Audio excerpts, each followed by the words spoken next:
What down, family? It's your boy SNTV coming back at y'all with another Chiraq Street Legends. And this episode is going to be about none other than Wuga World Stain. No fun and great. Playtime is really over with. On my dig, come on, man. You ain't eating with us at the table, your ass on the menu. Stain comes from 75th and Stewart, or Wuga World, named after one of the big homies that was killed back in 2001. Stain is easily highly respected and known as one of Wuga World's top shooters. He has a lot of respect in the street, and even though he's been gone for about 9 years, people still remember his name. Chicago's South Side, where dreams and desperation walk side by side, and on these streets, his name echoed in whispers and warnings.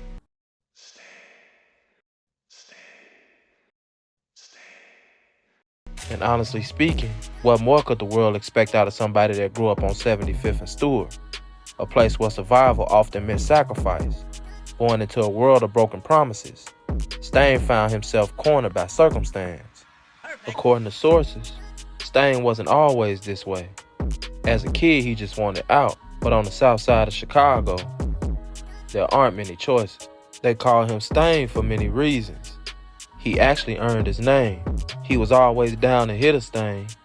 He was known to leave a stain. And once he was in the game fully, he couldn't wash himself clean. His loyalty was unbreakable. His actions unforgettable. The streets took him in, molded him. Wuga World was his family, and he was theirs. The loyalty ran deep, and soon, so did the blood. He did things most wouldn't. Stain earned his respect, but the cost, you could see it in his eyes. He was haunted by it. On August 19th, 2015, in broad daylight, Stain took a life.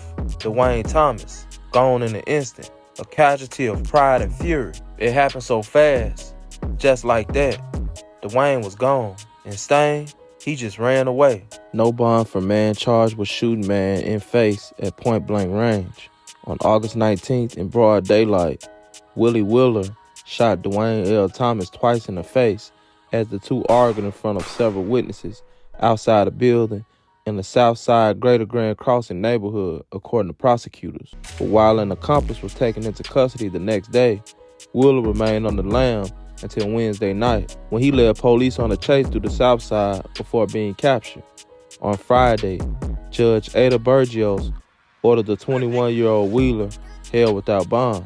Prosecutors say that about 1:20 p.m. on August 19th, Wheeler and Devontae Watson saw the victim on a porch in the 4700 block of South Harbor with two friends, and Wheeler and Thomas got into a verbal argument as other witnesses watched from inside. Wheeler then pulled a gun and from point-blank range shot Thomas twice, once in the chin and once in the cheek, prosecutors said. Thomas' friends turned to run, and Watson tried to fire a gun at them, but it jammed. Thomas, 20, died at Advocate Christ Medical Center in Oaklawn less than an hour later, according to police and the Cook County Medical Examiner's Office. Watson of the 4700 block of South Normal was arrested the day after the shooting and is being held on a $1 million bond, according to the Cook County Sheriff's Office. About 9:30 p.m. Wednesday, officers spotted Wheeler in a vehicle at a gas station near 76th and State, according to prosecutors. As officers approached, he sped away, and a man in the back of the vehicle pointed a gun at the officers, prosecutors said. One of the officers fired toward the vehicle, but no one was hit. Wheeler's vehicle ran through several stops before it crashed into a pole and another vehicle in the 9500 block of South Halsted, where both men got out of the car and ran, prosecutors said. Wheeler was found by a K-9 unit hiding in the garage. About an hour later, officers recovered a weapon from the vehicle, according to police.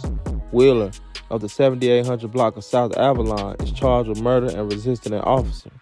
He has previous convictions for aggravated unlawful use of a weapon in 2011, possession of a stolen vehicle in 2011, and reckless conduct in 2015. Stain would end up being charged with second-degree murder.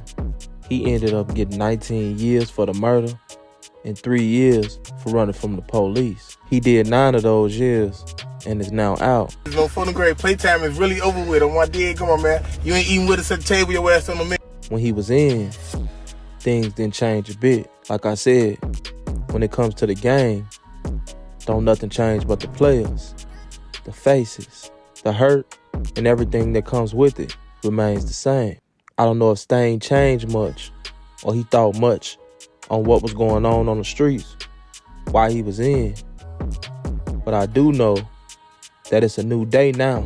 And I also know that he was one of the lucky ones that got blessed with a second chance. Stain's story remains a cautionary tale of choices made, lives lost, and the haunting echoes that linger on these streets. And I think that what we can learn from the story of Wuga World Stain is this. When it comes to the streets, the violence ripples outward, each act leaving scars on families, on communities, on souls. You can't change the past, but you can choose what to do with your future. Own it. Make it mean something. And also, I'm pretty sure I've said this before, but I'm going to say this again. We need to learn how to make the right things cool again. What do I mean by that? When it comes to us, we make the wrong things cool.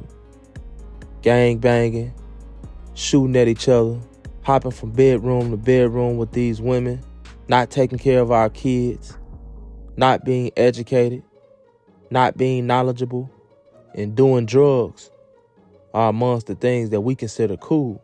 Getting an education, reading, being parents, being monogamous, being conflict preventive are some of the things that we see as lame and goofy.